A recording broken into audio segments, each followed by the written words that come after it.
Hello everyone, welcome back to my channel. तो आज हम लोग एग्जैक्ट डिफरेंशियल इक्वेशन टॉपिक पढ़ने वाले हैं। ये as you can understand from the topic itself कि ये डिफरेंशियल इक्वेशन का ही एक पार्ट है।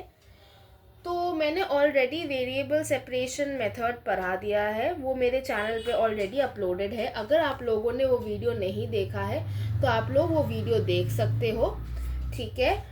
और उसका जो लिंक है मैं डिस्क्रिप्शन में दे दूँगी, तो आप लोग वहाँ से भी देख सकते हो।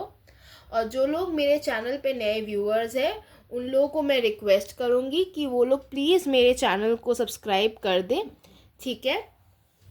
तो चलिए स्टार्ट करते हैं टॉपिक के साथ। एग्जैक्ट डिफरेंशियल इक्वेशन, ये one of the most easiest topics है। और मैं जिस फॉर्म में आप लोगों को पढ़ाऊँगी आप लोगों को ये मेथड और भी ज़्यादा ईजी लगेगा। तो चलिए कॉपी और पेन लेके बैठिएगा और जैसे जैसे मैं लिखूंगी वैसे वैसे आप लोग भी नोट्स बनाइए, ठीक है। तो यहाँ पे देखिए आपका मैं एक इक्वेशन लिख रही हूँ, M D X plus N D Y equals to 0। ये सपोज हो गया आपका एक इक्वेशन, ठीक है। अब इसको एग्जैक्ट डिफरेंशियल इक्वेशन के मेथड से कैसे सॉल्व करना है वो है मेन क्वेश्चन। तो चलिए उसके लिए पहले जैसे मैंने वेरिएबल सेपरेशन में भी स्टेप्स बताया था और आप लोगों को बोला था कि स्टेप्स लिख लेने के लिए, इसमें भी मैं सेम प्रोसेस का अप्लाई करूँगी और आप लोग प्लीज़ नोट्स बनाइए, ठीक है। इससे क्या होता है आपका जो फोकस है वो एकदम इंटैक्ट रहता है और आप लोग पूरा मतलब अपना जो फोकस है अपने पढ़ाई पे ही दे सकोगे, ठीक है। तो यहाँ पे लिखिए स्टेप्स, ठीक है। आप लोगों ने लिखा है स्टेप्स, तो क्या क्या स्टेप्स है चलिए वो देखते हैं। जो स्टेप 1 है उसमें आप लोगों को फाइंड m, n, ठीक है। ये जब मैं क्वेश्चंस पढ़ाऊंगी तब आपको समझ में आएगा कैसे आपको n और m फाइंड करना है।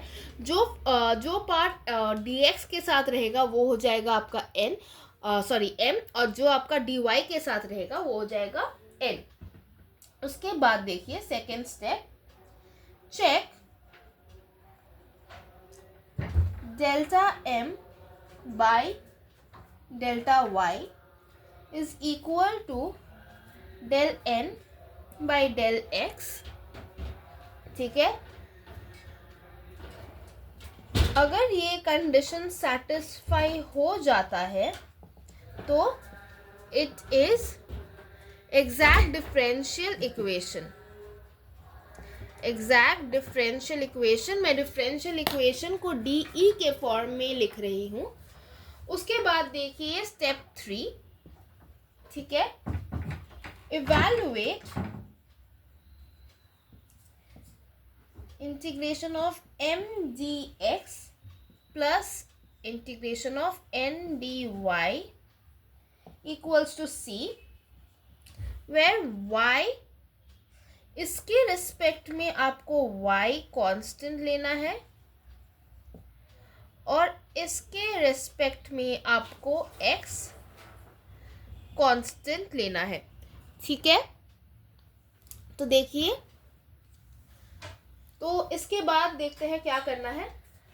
उसके बाद जब आप लिखोगे इंटीग्रेशन ऑफ, आई होप आप लोग को दिख रहा है, हाँ, integration of m dx, where मैंने क्या बोला dx है तो y is treated as constant, ठीक है। तो integrate with respect to x and y will be treated as constant, and y will be treated as constant, ठीक है। सिमिलरली जब हम लोग यहाँ पे इंटीग्रेशन ऑफ n dy करेंगे आप लोग सेम वे में क्या लिखोगे, देखिए आप लोग यहाँ पे लिखेंगे integration of n dy where x मैंने बोला था कांस्टेंट होगा, क्योंकि यहाँ पे हम लोग with respect to y integrate कर रहे हैं, वहाँ पे आप लोग लिखेंगे इंटीग्रेट, सेम इसी लैंग्वेज को आपको यहाँ पे कॉपी करना है, लेकिन आपको थोड़ा सा मॉडिफिकेशन करना पड़ेगा। Integrate with respect to y and x will be treated as constant। तो मैंने क्या बोला, पहले एक फंक्शन जो आपको दिया रहेगा वो आप लोगों ने लिख लिया। उसके बाद फर्स्ट स्टेप क्या होगा, आपको m और n को आइडेंटिफाई करना है। उसके बाद आपको क्या चेक करना है, del m upon del y equals to del n upon del x। ये आपको चेक करना है कि दोनों इक्वल है कि नहीं। अगर इक्वल हो जाते हैं तो वो होगा एग्जैक्ट डिफरेंशियल इक्वेशन। उसके बाद आप क्या करोगे, एम डी एक्स मतलब इसको इंटीग्रेट करोगे और इसको इंटीग्रेट करोगे, मतलब integration of M D X plus integration of N D Y equals to C. यहाँ पे डी एक्स के साथ जब इंटीग्रेट करोगे आपको y को ले लेना है कांस्टेंट।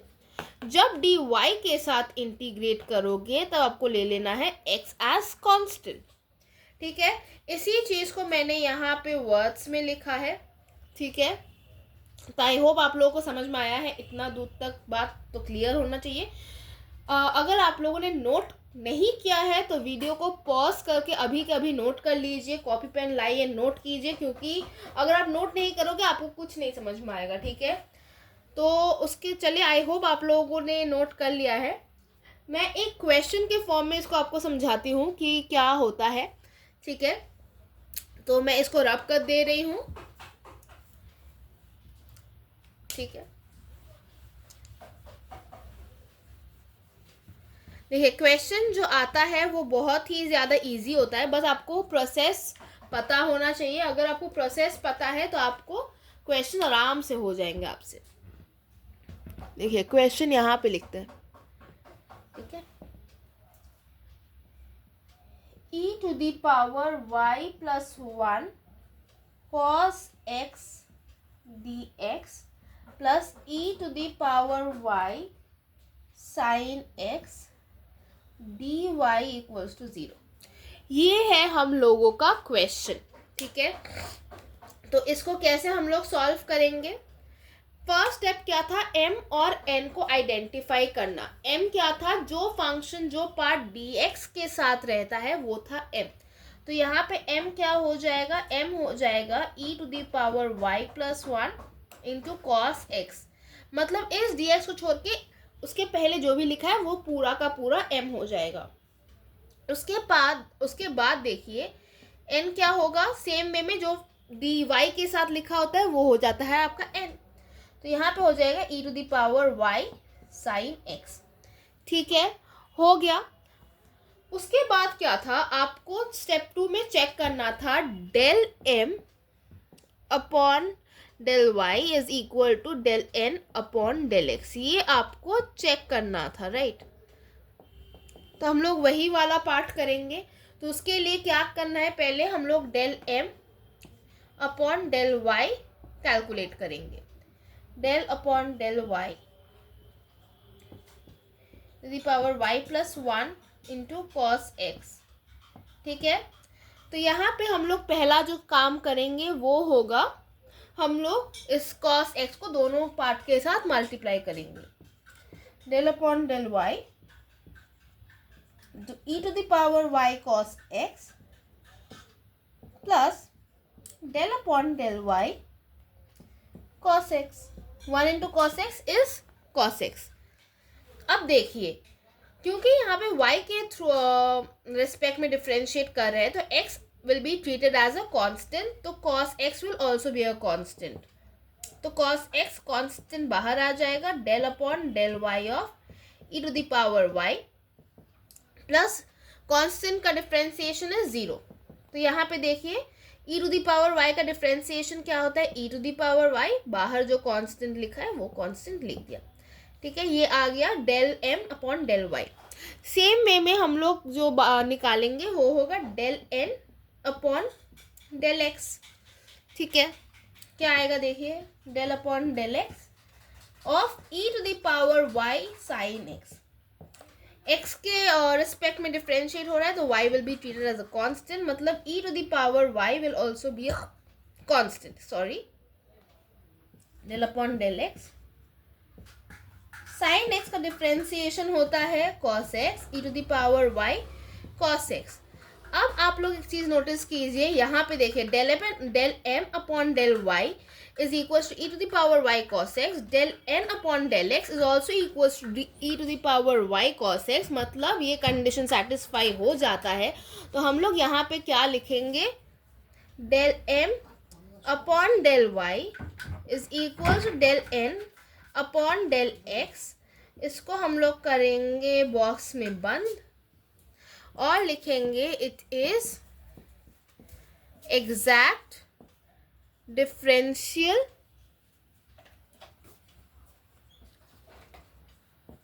इक्वेशन, ठीक है। इतना हम लोगों ने लिख लिया है। आई होप आप लोगों को समझ में आया इतना दूर तक जो भी मैंने किया है। अब इसके बाद जो मेन पार्ट आता है वो करेंगे। आप लोग इतने दूर तक प्लीज़ लिख लीजिए, इतना आप लोग लिख लीजिए। इसके बाद मैं इस पार्ट को रब करके जो स्टेप नंबर 3 से स्टार्ट करूँगी। फिर से वीडियो को पॉज कीजिए, नोट कीजिए। आई होप आप लोगों ने कर लिया है। तो चलिए स्टेप 3 के और बढ़ते हैं। इसको मैं रब कर दे रही हूँ।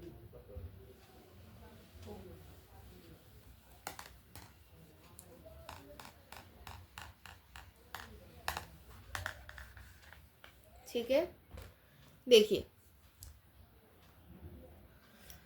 तो स्टेप 3 में क्या था, ये हम लोग कर रहे इधर स्टेप नंबर 3, ठीक है।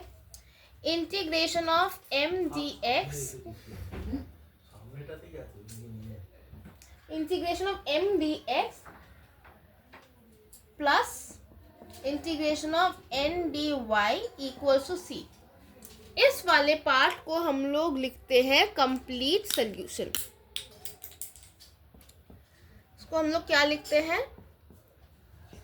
कंप्लीट सॉल्यूशन, ठीक है। अब देखिए इंटीग्रेशन करेंगे एम डी एक्स का।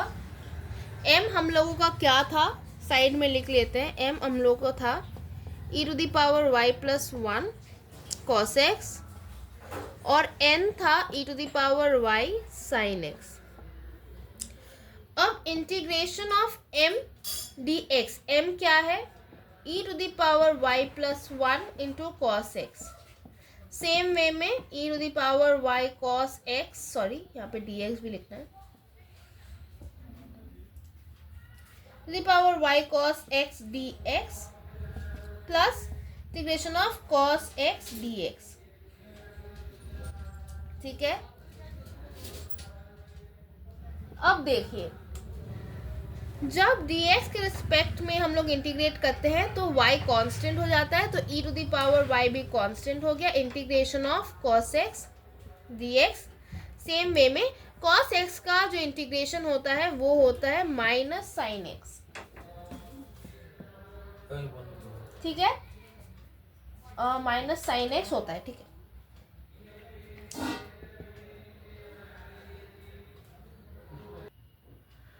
सॉरी यहाँ पे मैंने बोल दिया कि integration of cos X is minus sine x, but वो होता है प्लस साइन एक्स।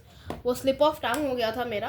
हाँ तो देखिए अब सेम वे में यहाँ पे भी इंटीग्रेशन ऑफ कॉस एक्स है, तो सेम वे में हम लोग लिखेंगे E to the power Y sine X plus sine X plus constant of integration लिखना ना भूलिए, ठीक है, तो प्लस सी, ठीक है। अब सेम वे में हम लोग क्या निकालेंगे, N D Y, integration of N D Y. देखिए एन क्या था, E to the power Y sine X into D Y, sorry E to the power Y sine X into D Y. इसका जो होगा यहाँ पे देखिए डी वाई के रिस्पेक्ट में तो एक्स कांस्टेंट होगा, तो sine X will be treated as a constant integration of e to the power y dy, integration of y e to the power y क्या होता है, sine x, sorry integration of e to the power y होता है e to the power y, तो sine x into e to the power y plus c। अब complete solution में हम लोगों ने क्या लिखा था, देखिए कंप्लीट सोल्यूशन में मैंने ये लिखा था, इन दोनों का एडिशन करके इक्वल्स टू सी करके हम लोगों को कंप्लीट सोल्यूशन मिलेगा, तो वो मैं रेड पेन से लिख रही हूँ। Complete solution integration of M D X plus integration of N D Y equals to C. तो देखिए यहाँ पे क्या होगा, आपका आएगा e to the power y, यहाँ से अगर हम लोग साइन x को कॉमन लेते हैं तो क्या आता है, देखिए यहाँ पे मैं लिख रही हूँ, साइन x कॉमन लिया, e to the power y plus 1 plus c, ठीक है, यह आ गया। तो e to the power y plus 1 into sine x plus sine x into e to the power y equals to c। इन constants of integration को मैंने यहाँ पे सपोज किया कि मैंने इसको साइड चेंज करके आप सिंगल c भी लिख सकते हो, ठीक है। अब यहाँ से फिर से मैंने साइन x कॉमन लिया, e to the power y plus 1 plus e to the power y equals to c, और आंसर आप लोगों का क्या आएगा, sine x into 2 e to the power y plus 1 equals to C, ये आएगा आपका आंसर। तो एग्जैक्ट डिफरेंशियल फॉर्म जो होता है वो बहुत इजी होता है। आई होप आप लोगों को समझ में आया है। अगर आपको कोई भी डाउट है तो आप लोग मुझसे कमेंट्स में पूछ सकते हैं। तो चलिए, I will meet you all in the next video, और नेक्स्ट वीडियो में मैं इसके और ज़्यादा एग्जाम्पल्स आप लोगों को करवाने वाली हूँ। तो चलिए आज के लिए इतना ही। I will meet you all again in the next video. Till then bye bye.